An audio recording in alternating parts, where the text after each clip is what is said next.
everybody. Welcome to Awkward Conversations. Hey, I have a question for you. Okay. Do you remember being 20? Yes. You probably remember it better than I do. So, I guess they still allow this, but back when we got married, they let children get married. That's how I look at it now. Yes. At the time, I was a full-blown adult. Yes. I was a full-blown adult by the time I was 17. Yeah. So you were 19 In my mind. and I was 20 when we got married. Yeah. Yeah. We were full-blown adults. Yeah. You know nothing. Yeah. So we're going to talk today about... If you happen to be 17 and you're watching this, trust me, like... And that's not a slam. It's not a slam. It's No. like you're confident, you're sure of yourself, but then you realize, like, now I'm like, oh, wow. You know, just like, you just learn so much more. You do. So you've learned a ton Yes. at 17, but then you learn so much more.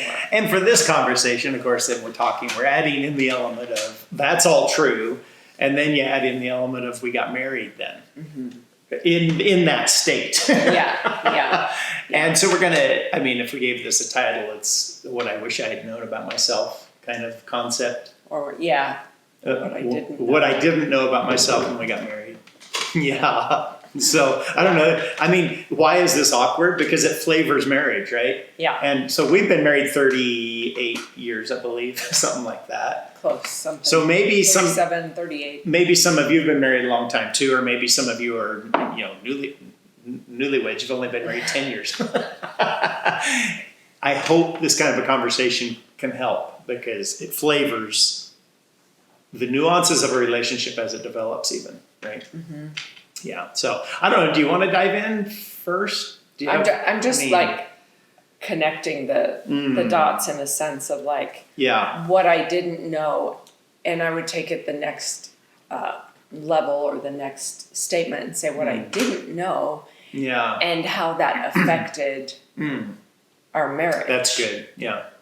Because I knew in high school, I knew I wanted a man who loved God first and foremost, and to me, that was kind of like everything. The way I was raised, that was everything. And again, like at that age, nobody had said to me, what about your interests? What about the things you love to do? Do you share similarities in that? And explaining to me some of the importance of that. And so what I didn't know about myself at that young age, I did accomplish my goal. I married a man who loved God, for sure. But then as I got to know myself more, and honestly, I don't feel like I really knew myself until I was 30, there's a reason you can't rent a car till you're 25. So, I just think there's just so much. There is. Yeah. What are your thoughts? Well, there is so much to this, and I think it's important.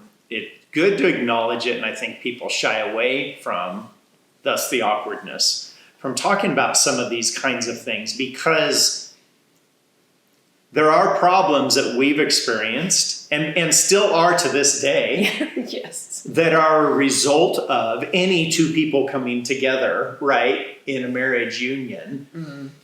But some of it does go back to, and it's not that we would necessarily even change it as such, but you come forward in a relationship and those things you did not know, then eventually maybe you do learn more about yourself. Your spouse is doing the same. And maybe together then you're learning more about each other. So all of that mix. Mm-hmm.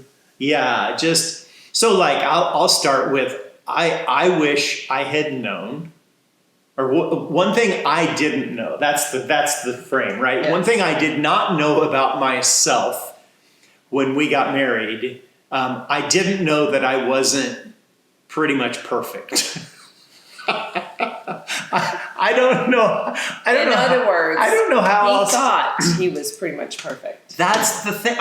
And honestly, I was trying to think, how else do I say that? But honestly, I thought I was a fabulous leader and fabulous husband. And, I had it all going on. And what's interesting, this is a total side note, but what's interesting is I think most people looking at you from the outside in would say the same thing, because would say that you are a fabulous husband, a fabulous leader, etc., because you do all the right things. You do all the things like, take out the trash. You would fill my car with gas if I asked. You would, all those things he would do. But that, ladies, does not make a perfect husband. Like, yes, it certainly is a huge value. It's massive. Well, you're being very kind, but I look back and I think I wish I had known I had a lot that I could learn. And one thing I will say, we've mentioned this before and we don't want to get sidetracked here, but one thing you and I have done really well individually and has helped us together is we have been willing to learn. Yeah. A lot of people are unwilling to learn, but I wish I had known that there was so much more for me to learn. Because, you painted a nice picture there of I do the right things. But, there's so much to heart and motivation and understanding other people and their needs and what, even as a leader, certainly as a husband, but even as a leader in just say business or whatever, there's something to honoring and preferring and caring for other people in ways that you wouldn't. There's ways I see that I need to care for other people that I don't need cared for that way, because I don't have that same shape or makeup or whatever. I didn't see those things. I saw the world and the view I saw the world, and I thought that's how it was. Yeah. And I think that's why I was so crazy confident. Yeah. And then you get knocked off that stool. Right. But also confidence is important and good. Yeah, it is. So what I didn't know about myself is how much fun and laughter and just goofiness was important to me. Like, I didn't realize I was in this place of being church lady, super Christian, whatever, like everything was, and I'm not saying that's a bad thing. Like, to this day, my life is about Jesus. But I didn't realize that my life could be about Jesus and I could have a ton of fun. Okay. And so I didn't know how valuable and important that was to me. Yes, I knew. I loved playing games. I loved, like being out and about with family and going bowling and going roller skating. And I loved all of that stuff. So I knew that. But I just didn't know how much I wanted and needed that in my life. Excuse me. And how much you didn't which want or need that in your life. Which right there, that gets awkward, right? Yeah. Because you have that craving. I don't. And that has been an issue from day one. Yeah. And I think I don't know, for people watching, I hope you can connect and associate with. I think it's good to recognize and acknowledge these things. Yeah. We did not see them going into this relationship, but now they are present. There you go. Yeah. They've always been present, but we just didn't know it at the time. Right. And I think too, it would be easy, and I think people do this a lot. I think it would be easy to go, oh, well, we don't have the same interests. We don't share common ground. Let's just split up.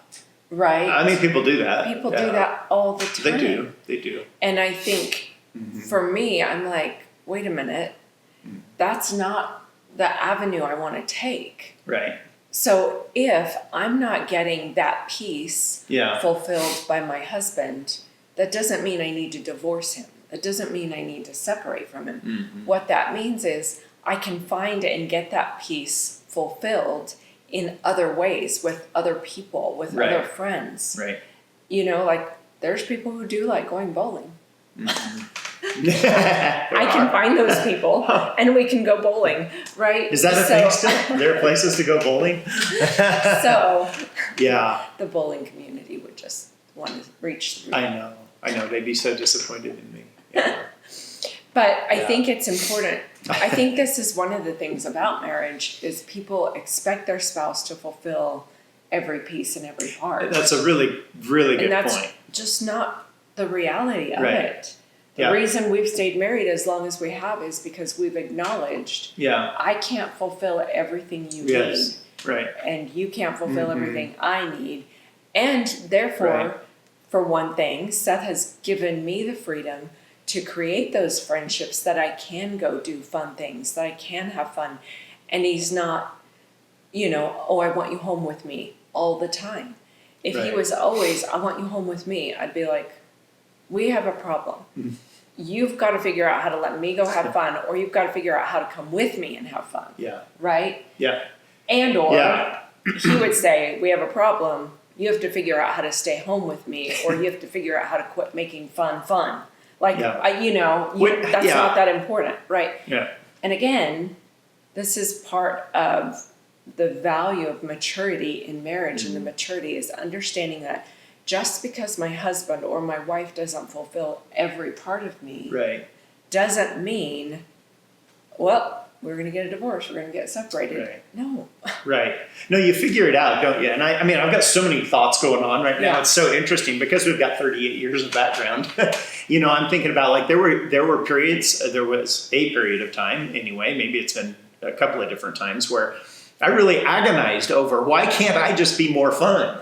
Why can't I learn how? Because I want to be for Sandra what is fulfilling and helpful and delightful to her. And so I'll agonize over that. And here's the reality. I can push beyond my norm. And I think I've done it a couple of times. and be that more fun-loving guy than I would normally be. Out of honor and respect and preference and delight for you, right?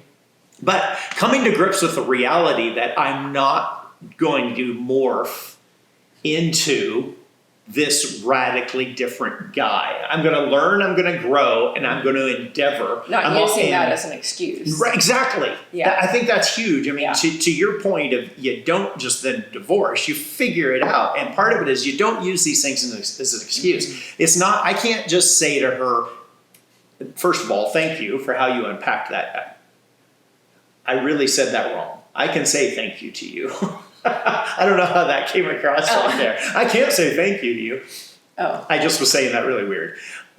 I can say, listen, go have fun with your friends. And inside I'm like, how dare I say, no, you have to be home with me and make you fit in my box. But there are husbands. I know there are. And if they're listening, I would encourage you to stop that because it's good to learn how to navigate these things in a way that I'm giving, in that I can be more fun-loving at times, but also give her room for that. And I know there are times where she's stayed home because I know, I don't need to be out all the time, right? Yes. And so you've done that same give and take with me. But I'm not saying it's not painful. It's painful. I think for you and I'm thinking through it here. I think it's been more painful for me internally, because I've been upset with myself that I couldn't be that more for you.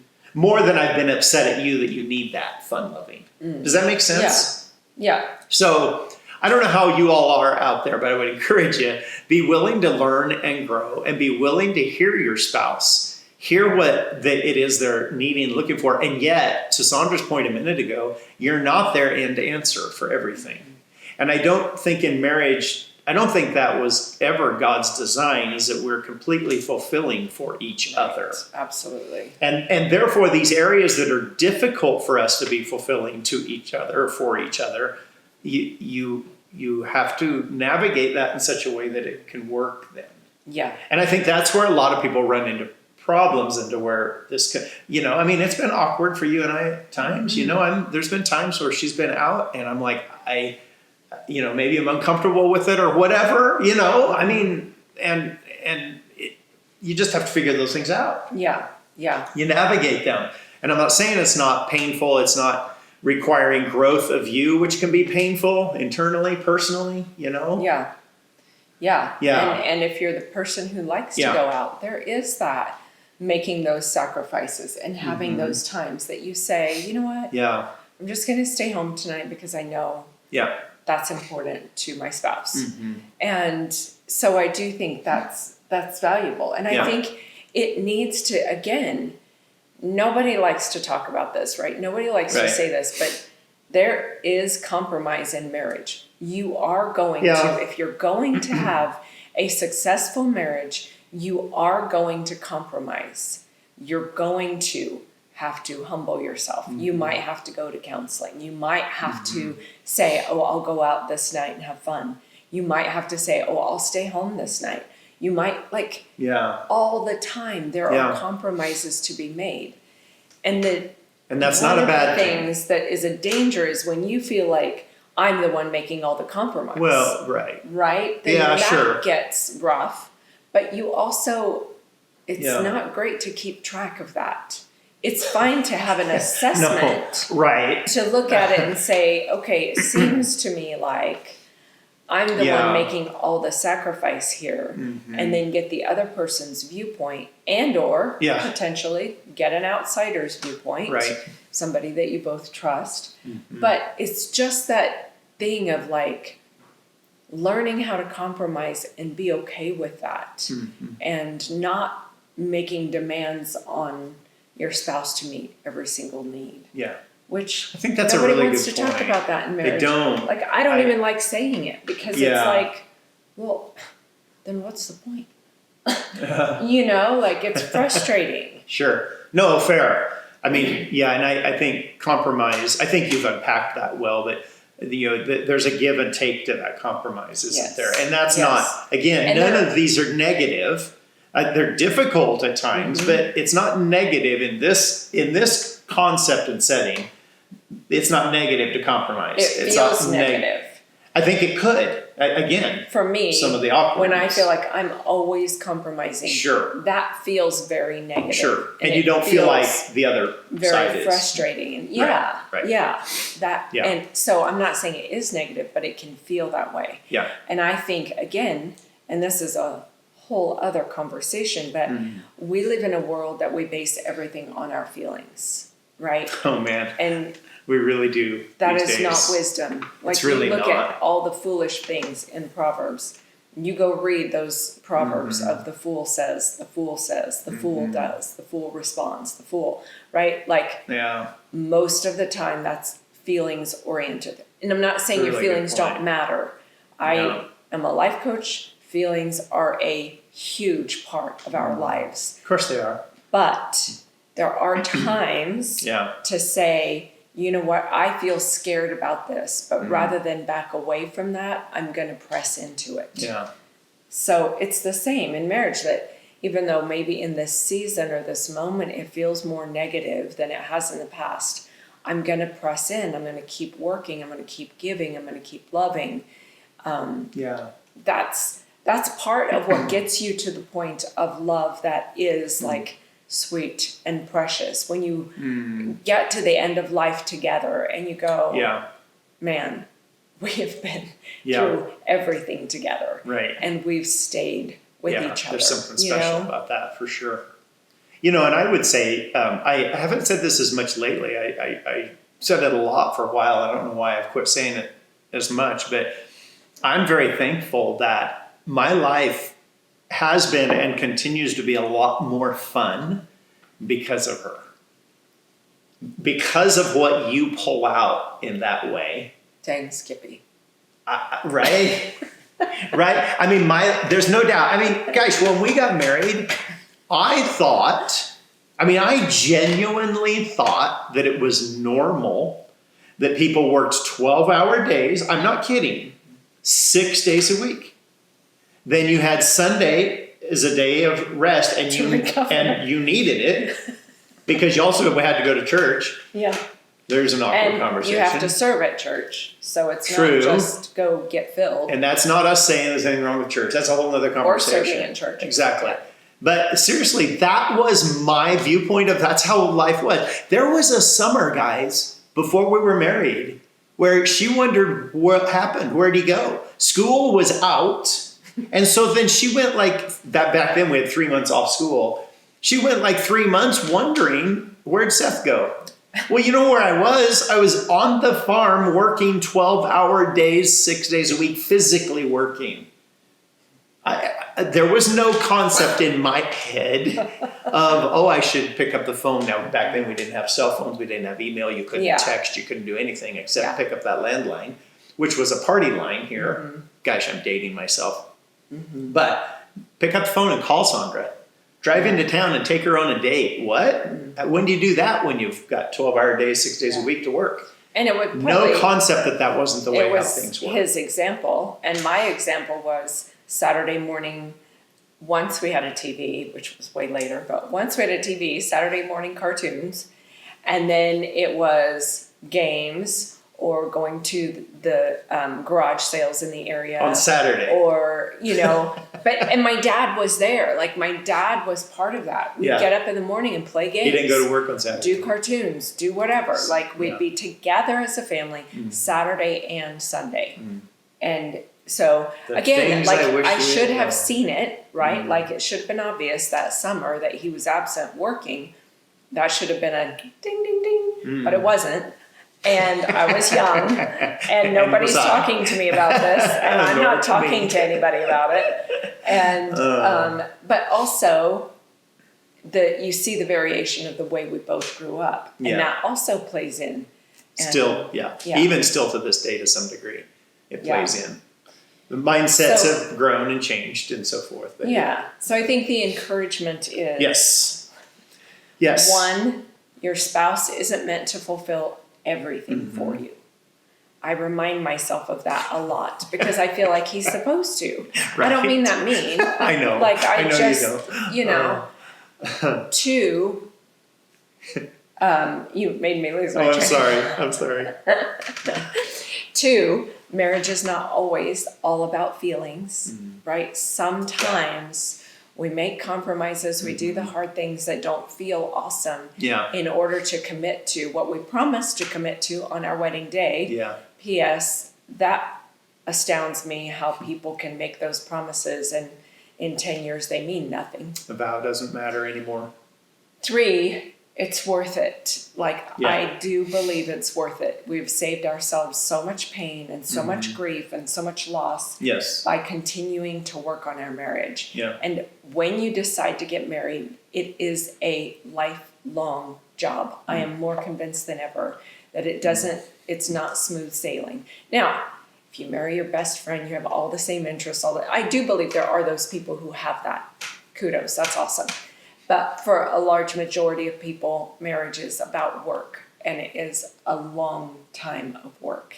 And you do sometimes feel like you're pounding the same soil until you get the plants, you get that soil loosened, and then you can get the plants in there and growing. But yeah. So continuing to learn and grow. Absolutely. In that is that's just a good life thing. Yeah. And I think a lot of people ignore that. Yeah. I feel like I'm around a lot of people that aren't learners, I actually aren't growing, know of a situation where it didn't work. One of the people said, basically, this is who I am, take it or leave it. I'm not changing kind of thing. Yeah. And I'm like... That kind of, anyway, we could go on and on. Yeah. But I hope that this has been helpful. I mean, there's definitely some awkwardness in it, but on a good note, at 38 years, we're here still. We're glad to be here. Yeah. And it's good. There's been a lot of rich benefit, to your point. A minute ago, and so keep after it and be willing to do these things and enjoy Love does have an element of laying down your life. Yeah. And again, I of all people don't like saying that, but that is the reality. Well, so there you go. Woo! That's it for this time. We'll see you next time on Awkward Conversations. Oh my gosh, the song went through my head again. Come on, ring those bells, light the Christmas tree. It's not even near Christmas. Yeah. Ring the bell, subscribe, follow us, like us, all the things. That way we can continue to spread this good stuff.